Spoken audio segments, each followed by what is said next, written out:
Hi, everyone. Welcome to our True Mindshifters channel. Welcome to our monthly Catalyst interview. Our stories this particular episode will focus on fear of change and the effort required to overcome it. We're doing interviews with catalysts each month to expand the tools, people, and resources for you on your transformational path. We've invited special people to speak more deeply about their own experiences within their lives, both personal and professional, and to be powerful examples of how they've navigated fear, shame, and guilt. Our channel focus is on fear, shame, and guilt, as Eva mentioned, and how those three, as we call them, pillars, affect our personal and professional life. Many times we don't even think about it, but our personal problems, even though we try to leave them at home, as we always say when we go to work, we don't. Fear of change greatly impacts our professional life. And today we hope with Ken's help understand better how we can deal with that fear, how we can approach it, go through that, and resolve it. So we have a much more balanced personal and professional life. If you like what you're hearing and you would like to support our channel and follow, please subscribe and share it with others. Ken Murphy is an executive consultant who builds high-performing organizations and develops highly effective leaders. I actually had the fortune of working with Ken in 3 different organizations. So this isn't something I just read about lightly on LinkedIn. This is through personal firsthand experience and knowledge. Ken has led global talent development teams. He is a change management strategist, career and life design coach, adjunct university professor, and author of a compelling true saga of the trials, tribulations, and triumphs of his own father, James T. Murphy, who was taken captive in World War II. The book they co-authored is titled When Men Must Live. Ken, thank you so much for joining us. Oh, thanks for having me today. I'm delighted to be here and looking forward to this conversation. Ken, I can't talk enough about who you are in my professional life. You are one of the leaders that I grew the most from your leadership and working with you in 3 different organizations.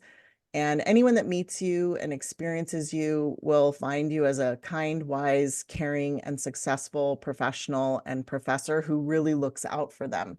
You're one of the kindest leaders I've ever met. And truly, from being on your team and experiencing your leadership, one of the leaders I grew the most from. And I attribute that a lot to the type of caring person you are and the level of safety that you created in working in your team.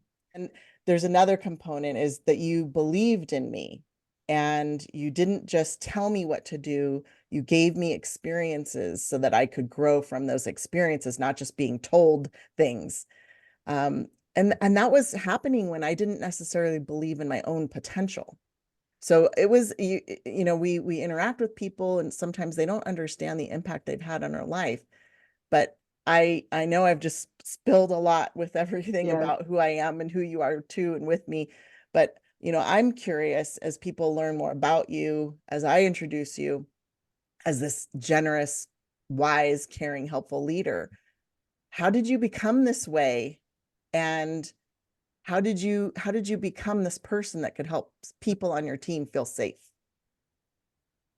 Well, it's very humbling, and thank you for saying all those kind things.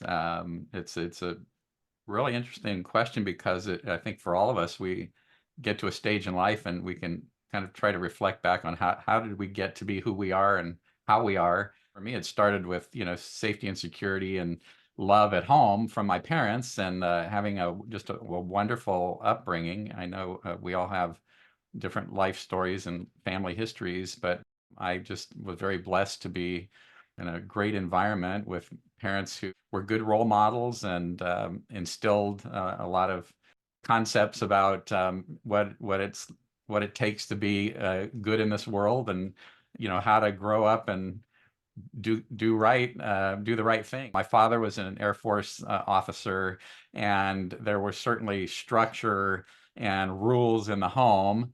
There was a consistency there and a nurturing, just great, loving home to grow up in. So that's sort of, again, evidence, I think, that through role models we learn a lot, and we don't always emulate, but at least that's a good foundation.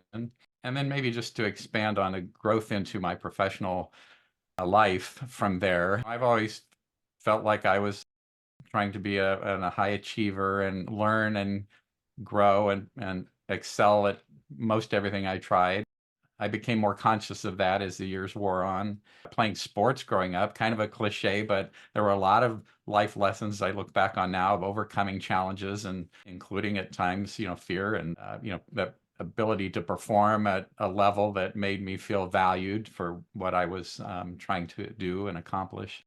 But really, to sort of boil it down, having an appetite for learning, having an appetite to study and grow in whatever part of my profession, including leadership. I had some people talk about natural leaders, and others talk about training and learning how to be a leader. I was not charismatic in my own mind, but certainly I found myself in places of being a team captain in sports or being a class president, not because I aspired necessarily to do that, but somehow those around me felt like that's a role that they saw me performing in, and I accepted that, but always seeking to just learn and achieve and grow. A lot of that was inward focused. Later on, that turned into more outward focus. There was a time where I realized, as I began to achieve more of my career goals, I saw the opportunity to be satisfied in that and to try and offer something back to others and just be the best I could be, to be around others and be a good teammate, be a good leader if that was the role I happened to be in, and try and learn from examples, learn from training, and build the skills that I felt would be exemplary for being in a leadership role. I heard some very interesting things you mentioned, some very fundamental things that were your success factors, right? Solid family structure, structured environment, a lot of love, Mhm. and your natural abilities. What I'm curious about is a lot of people say that it's good to have unstructured environment because unstructured environment promotes forward thinking, open opportunities, and things like that. In your opinion, how parents can balance between those? That's one question. And the second question, I'm really curious to hear if you remember any fears that you had and how you were able to resolve those that led you to that path of leadership. For me, the structure was really more of a framework and not a rigid structure. As I graduated from my high school days into my adulthood or early adulthood and college days, structure kind of went out the window for me. But I wanted to kind of figure it out and try stuff and do things and on my own. And I did not follow a linear path whatsoever in doing either college or career. In hindsight, found that to be the greatest sort of learning space to be in, because I did not go through in a direct and linear fashion through college. I sort of bounced around, meandered, experimented, tried, different schools and different curricula. I was very anchored in psychology, and so my undergraduate degree is psychology. I had a high school course in psychology. I knew this was a space of relating more to people, and I didn't really say in my mind, I want to help people, as many people often do.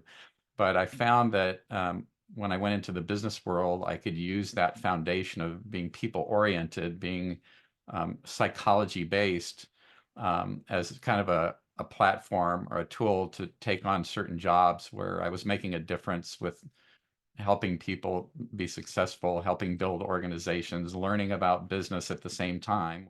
So there was all of that, but the growth was really, to me, like outside the boundaries of what I would call traditional structure, and it was at times all over the place. One of the pivotal moments, I'll just interject this now, but to divert into the subject of fear, I remember leaving the corporate world after a pretty early on fast track for the first 7, 8 years in my corporate career. And I was in the field of human resource management, training and development, leadership development, things of that nature, helping build organizations. I decided to go out and consult on my own. And I had a very secure job with a very large international corporation. And I just had an appetite to try the next phase of my career and go into consulting. And I remember more than one person saying, when I sort of pulled the plug and left on my own to go do that, aren't you afraid? Aren't you scared? And I just remember distinctly saying no. And I don't recall that I was trying to mask anything. I felt like my antidote to fear was courage and boldness and trying things out and sort of facing down uh, the fear. Or in some cases, hey, some people would say, that's irrational. You should be afraid. You didn't know necessarily where your next paycheck was coming from, but I had a confidence, I could do this, and I wanted to do that. So my dreams were outweighing any reservations, fears, hesitation. And from that point on, it was not smooth sailing. There was a roller coaster ride. So there were some ups and downs and some hard times and some great times and battles to be fought. Fear I remember from my youth was actually in sports. I mean, I remember distinctly playing baseball, and I was recognized as being pretty good at that. But when I went from the 12-year-old leagues up into the 13 to 15-year-old leagues, I was confronted with challenges from people who there's a lot of physical differences we probably all recognize in adolescence from 12 to age 15. And so as a baseball player who'd been doing pretty well up to that point, I had fear around facing down a professional level quality of pitchers that were, I was scared. But I also had an event where I, through my good coaching and practice against a teammate who was also very high caliber, I overcame that by just perseverance and fighting through that. And the confidence went not through the roof, but went up exponentially from there as a kind of almost like a life lesson to look back on and say, hard work, focus, training, supportive coach. And that made a radical difference in the next 5 or so years in playing at sort of a high level of competition. And I know that's maybe a bit cliche, but I can tell you that was imbued in me as far as this idea of I can do this. But I don't recall a lot of experiences in my business world where I would use the word fear, but I think there are also substitute words for fear. There's anxiety, there's being uncomfortable in situations, in the workplace or in a professional setting. And while they didn't resonate with me as being, the word fear, I think some of the same principles still applied about trying to overcome or deal with those through courage and through, reflection and preparation. So that's a bit of my experience with that. It's so interesting that you touched on the fact that sometimes people don't recognize the fact that you can substitute the word fear with other words, but it means the same thing. And I think that part of it is a simple fear of facing the truth. So when people don't want to face the truth, they create substitutes. And those substitutes help them create their own version of the reality. Something that is very dear to us as well, Eva and I, which is a lot of work by Brene Brown, where she's talking about vulnerability, being vulnerable, being exposing yourself to truth without fear, being fearless in recognizing the truth for yourself, and that allows you to be your best self. I was wondering if you could share, as a leader and forward-thinking man, how do you balance between being vulnerable as you are, and you shared that before, and delivering in the professional environment, delivering results and achieving things? For me, It's about being transparent and being approachable and being genuine and authentic and relating to other people. I feel like I want to say it comes natural, but maybe it's combination of having learned that. But I think a sense of empathy, a sense of being relatable, and also probably a lot of the learning I've done through studying psychology, being in the workplace, studying leadership deeply, and practicing and building leadership learning experiences for others. So there's so many dimensions of being a quality person and a quality leader that come into play. And I'm not going to pretend like I've mastered all of that, but I know that of who I want to be and who I'm trying to be when I'm with others, especially with the responsibility of being in a leadership role. I can distinctly remember occasions where I've had to deal in my profession with some very difficult people problems. I've been a employee relations guide and counselor, and um, there's a lot of unrest and difficult issues that come up in the workplace where I've had to be a problem solver, a facilitator of relationships that are crumbling or at least in a high state of tension. And so that requires the ability, I think, to be calm and to have a presence about you where you can kind of make sure you're relatable and able to relate to others and not be seen as being threatening or having an agenda that's more important than their problems, other than to help address and solve them amicably. So there's all kinds of, I'm sure, day-to-day work experiences where I have had the opportunity, and many people have the opportunity, to sort of practice becoming who they want to be and doing what they do well. We're not perfect by any stretch, and sometimes we fumble and stumble, and hopefully we learn from those things too. So that's been my experience, just trying to be the person I want to be, that I feel like will earn my credibility and earn the trust of others. So I'm a real big advocate for exploring and understanding how to create and build trust.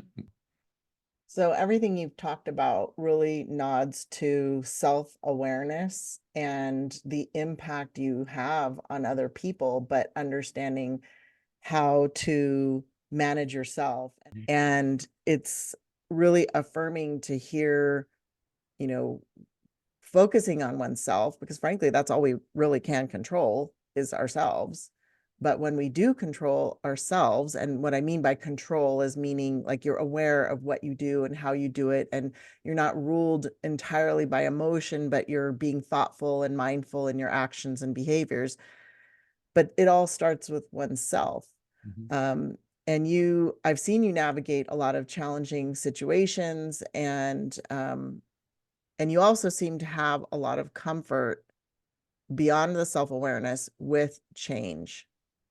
So, can you speak to what it is that you feel? And I know you talked about facing your fears, but what about change?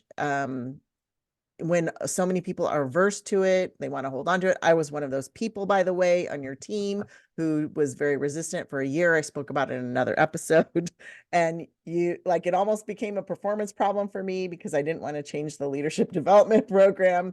And you're like, no, we need to change it.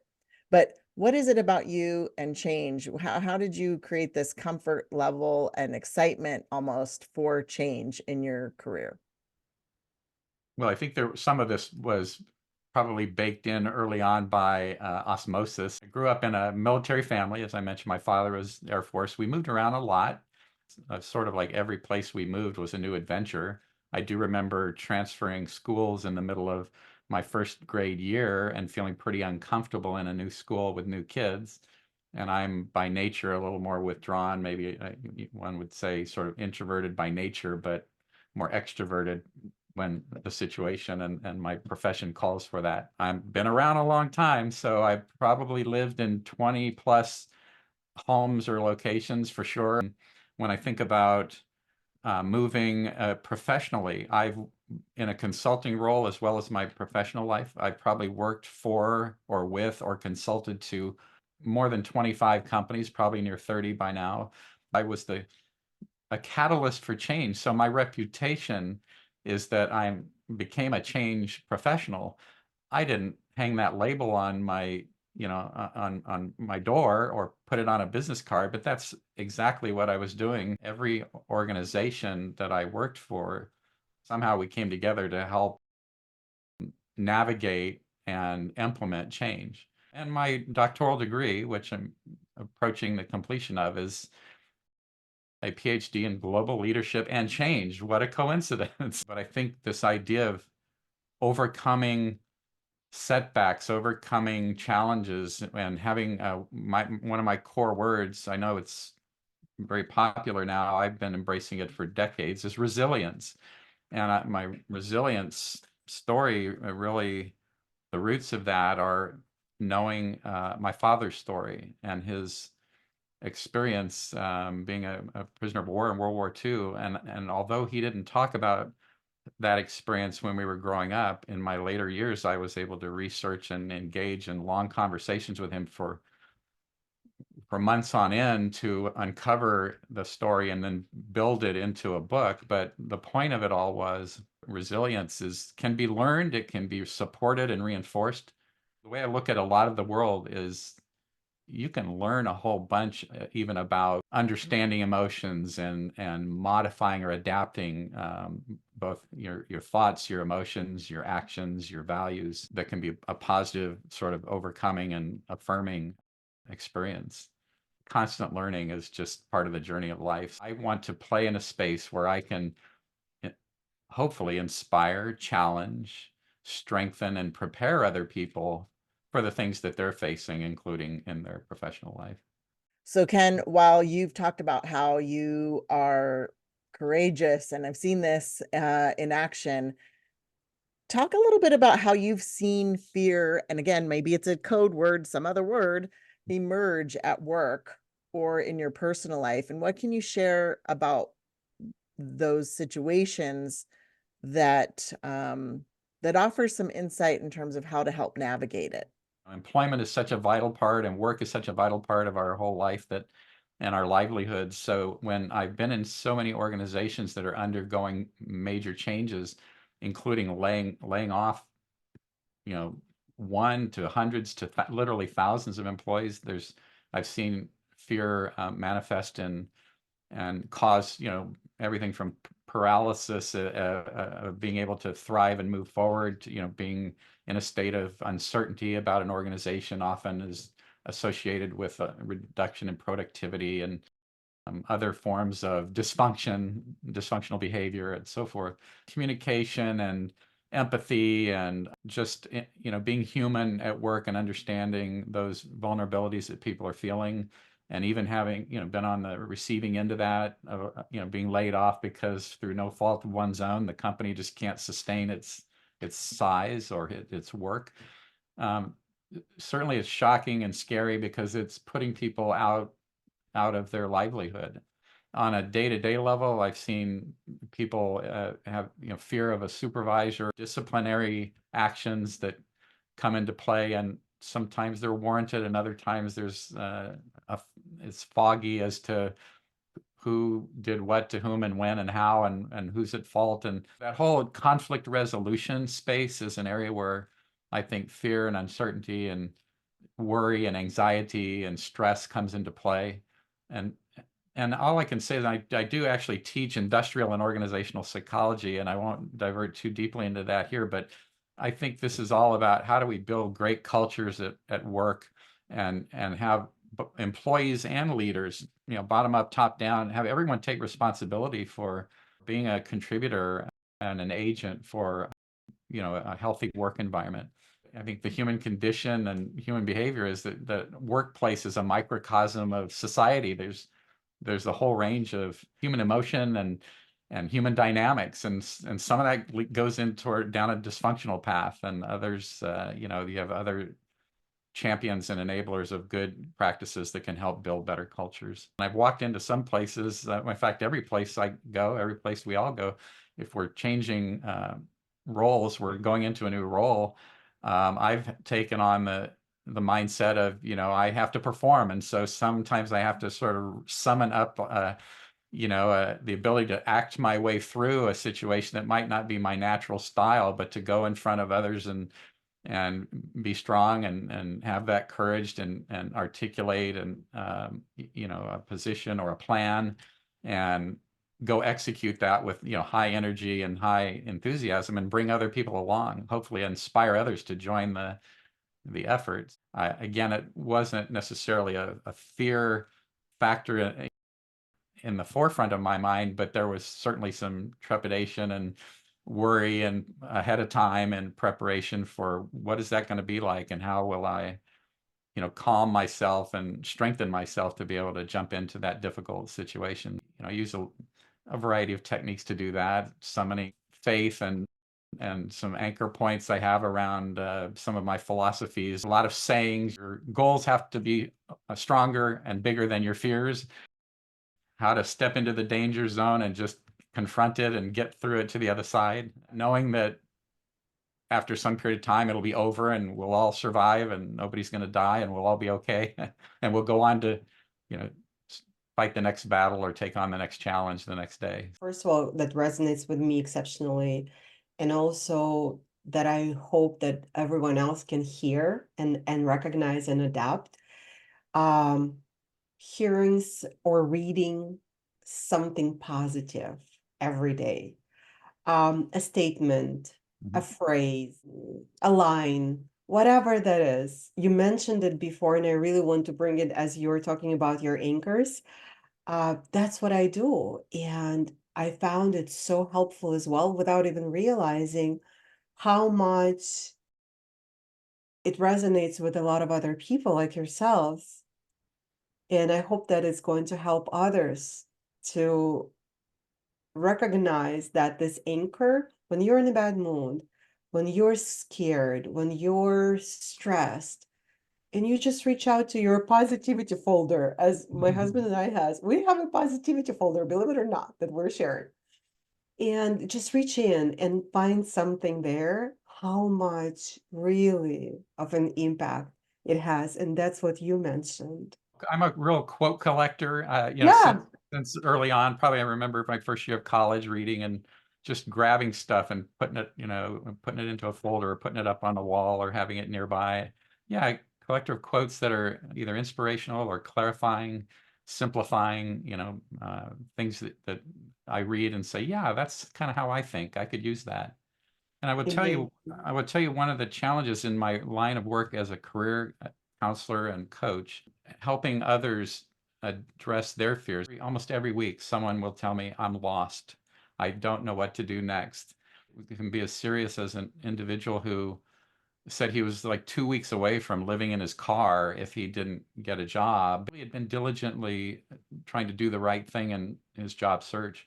So there's an element of really being called upon to try to help people in all kinds of circumstances deal with their own fears or situation that's causing them great worry. There's certainly a calling around for me to be engaged in that very meaningful and purposeful work and try to do the best I can to bring all the resources I can bring to bear to help in those situations.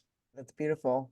Yeah, it goes beyond just the academics and the books and the theories and the research and what can seem, like something we're just reading about. It's like, no, we're impacting each other's lives in a way that we can help people keep their job and have security in their lives. So thank you for sharing that, Ken. Ken, we're going to close with our whisper question. If you could whisper one thing to the fear that you may have that creeps into your mind, what would you whisper? For me, it would be that I am capable of getting through this, whatever it is, that of course I rely on my anchor in my faith. And so that's embodied on every coin in our currency. It says, in God we trust. I would rely on that for myself and know that I also will get through to the other side. I have one life to live, and therefore everything is real and important, and I need to do everything I can do to confront those challenges, fears, the uncertainty, the doubt, the worries, the anxieties. And no matter how difficult it is, I know others have faced even greater fears probably. But that I need to live the best way I can and work and live my way through and summon up everything I can. And I've done it before, so I would be reminding myself I've gotten through great challenges before, and this will pass and I will overcome. So if I got it right, Ken, you would whisper, with faith, I can go through you and be and conquer. Because throughout the whole conversation, when we were talking about fear, the underlying idea was that you have a lot of faith in God, in family, and most importantly, in your ability to succeed. That's how I heard it. And confidence comes not from arrogance. We gain the confidence to confront our challenges, our fears, our challenges of any sort. The more we have experience, either in that thing or in similar things that have caused the same kinds of worries and concerns and fears. That would be my sense of it. Amazing, amazing. Thank you, Ken. Thank you, Ken. Thank you so much for being here and sharing your wisdom and knowledge and experience and vulnerability. Thank you. It's an honor and a pleasure to be with you today. We hope that you have enjoyed today's interview with Ken Murphy and that you took away a helpful insight or two, and that you remember you're not alone in facing all of these challenges and overcoming fear. And we send you empowerment, support, and love.